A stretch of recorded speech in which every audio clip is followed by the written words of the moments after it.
धनबाद नगर निगम चुनाव में मेयर प्रत्याशी रवि चौधरी को चुनाव चिन्ह आवंटित कर दिया गया है। नमस्कार, आप देख रहे हैं मिरर मीडिया। मैं हूं आपके साथ चंद्रा सिंह। चुनाव चिन्ह मिलने के बाद रवि चौधरी ने पत्रकारों से बातचीत करते हुए कहा कि राजनीति में ऐसे लोगों को आगे आना चाहिए जिनकी छवि साफ सुथरी हो और जो समाज के लिए काम करने की सोच रखते हो। उन्होंने कहा कि इस बार धनबाद की जनता बदलाव चाह रही है और एक नए चेहरे की तलाश में है। रवि चौधरी ने भरोसा दिलाया कि जीत के बाद शिक्षा और स्वास्थ्य के क्षेत्र में ठोस काम किया जाएगा।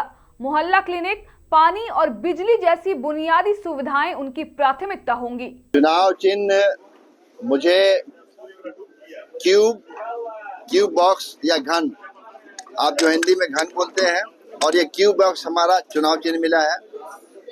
और जब से हम चुनाव के लिए अपने नाम की जो है जहाँ जहाँ भी गए हैं लेकर के, लोगों में उत्साह, उमंग और एक और चीज लोग के मन में आ रहा है कि राजनीति में अच्छे लोग को आना चाहिए, जिनका चेहरा साफ सुथरा हो, जो काम करने के लिए जो है कुछ जीवन में सोच रहे हो, और एक नई सोच और नई उमंग के साथ लोग जो है हमें देख रहे हैं। मुझे आशा है, नहीं पूर्ण विश्वास है कि जनता अभी नए चेहरे को तलाश रही है और बदलाव की दिशा जो है हवा बह रही है। क्या क्या सर आपका अपना पैरामीटर होगा जब आप जीत करके आएंगे? किन किन कार्यों को करने का काम करेंगे? मैंने कहा है कि शिक्षा पे हम बहुत अच्छा काम करेंगे, जिसमें म्यूनिसिपल स्कूल होगी। मोहल्ला क्लिनिक पे हम हॉस्पिटल पे अच्छा काम करेंगे। सिस्टम को ऑनलाइन कराने की बात हम करेंगे कि ऑनलाइन सिस्टम हमारा होगा। पानी जो है ये बहुत इम्पोर्टेंट है, झरिया वगैरह में तो बिल्कुल नहीं है, तो वाटर टैंक बना करके, सम्प वगैरह बना करके हम पानी देना शुरू करेंगे। और टोटो वगैरह की जो हमने बना कि पड़ाव बनाना है, खटाल के लिए व्यवस्था करनी है। और उसके अलावा जो है तमाम सुरक्षा और स्वच्छता जो है, ये मोहल्ला विकास समिति और मोहल्ला सुरक्षा समिति, ये इसके माध्यम से हम लोग काम करने की कोशिश करेंगे ताकि ट्रांसपेरेंसी बना रहे और लोगों का जुड़ाव रहे कि मोहल्ला का हम काम कर रहे हैं तो हमको समझ में आना चाहिए हमको अच्छा काम करना है। सर, राजनीति का पूरी तरह से अपराधीकरण हो गया है। आप भी जानते हैं कि आज के डेट में स्वच्छ छवि वाले लोगों को बहुत कम लोग पसंद है। पैसा का पूरा खेल होता है, तो आपको लग रहा है कि लोग आपको पसंद करेंगे, वोट करेंगे? देखिए, बहुत बढ़िया आपने कहा है कि जो समझदार लोग हैं, पढ़े लिखे लोग हैं और जो इस चीज को समझते हैं कि कौन कितना क्या कर सकता है, तो जब तक समझ अच्छी नहीं रहेगी, सोच अच्छी नहीं रहेगी, तो अच्छे लोग को राजनीति में नहीं आ पाएंगे। ये सच कहा आपने। आज जनता को सोचना है, बदलाव लाने के लिए अच्छे लोग को आपको लाना ही लाना होगा।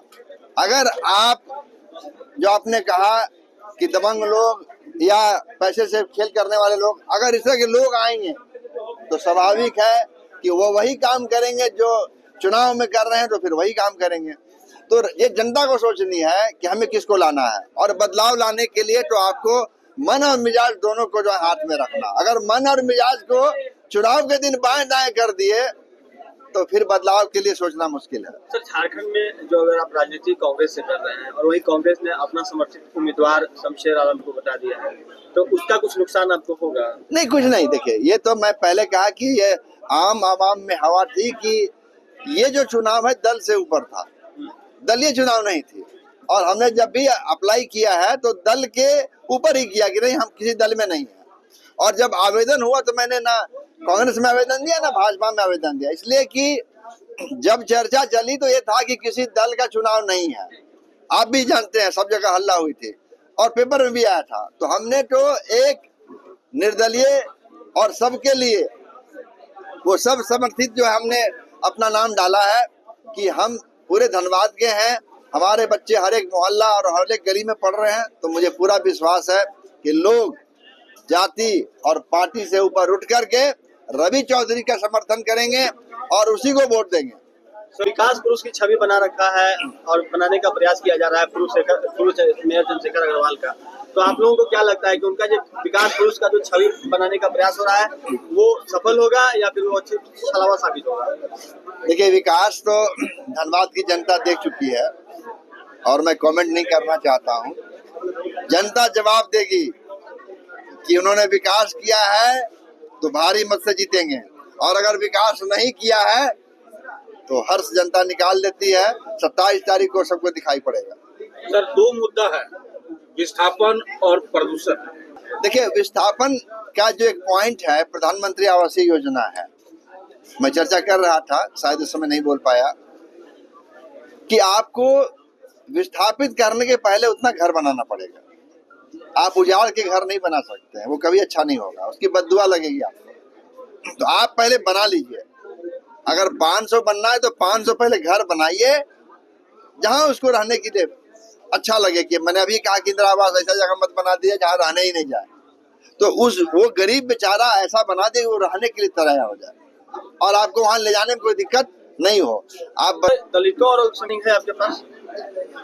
देखिए, अल्पसंख्यकों के लिए हमने बड़ा अच्छा कहा कि ध्यान रहे कि हम स्कूल की बात कर रहे हैं, तो इसका मतलब ये नहीं कि हम मदरसा को हम किनारे कर रहे हैं, नहीं। स्कूल में मदरसा भी आता है। स्कूल में वो सब गरीब आते हैं जो APL और BPL हैं।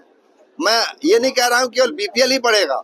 फ्री होगी परीक्षा, शिक्षा तो सारे का हो जाएगा, लेकिन पहले जो नीचे तबके के हैं, एक बच्चा पहले उनका होगा, फिर एक बच्चा इधर का होगा। फिर हमारा कहना है कि आप सारे बच्चों को कम से कम सब घर से एक बच्चा को पढ़ा दीजिए, चाहे वो गरीब हो चाहे अमीर।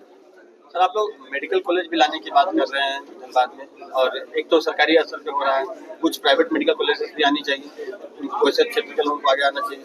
मैं तो म्युनिसिपल यूनिवर्सिटी की बात कर रहा हूँ कि अगर मेरा बस चले, अगर मैं जीत के आऊँगा तो ये शहर के बीचों बीच में एक म्युनिसिपल यूनिवर्सिटी जो पहली बार होगा, और उस यूनिवर्सिटी में तमाम ये जो म्युनिसिपल एरिया है उसके बच्चे फ्री पढ़ेंगे।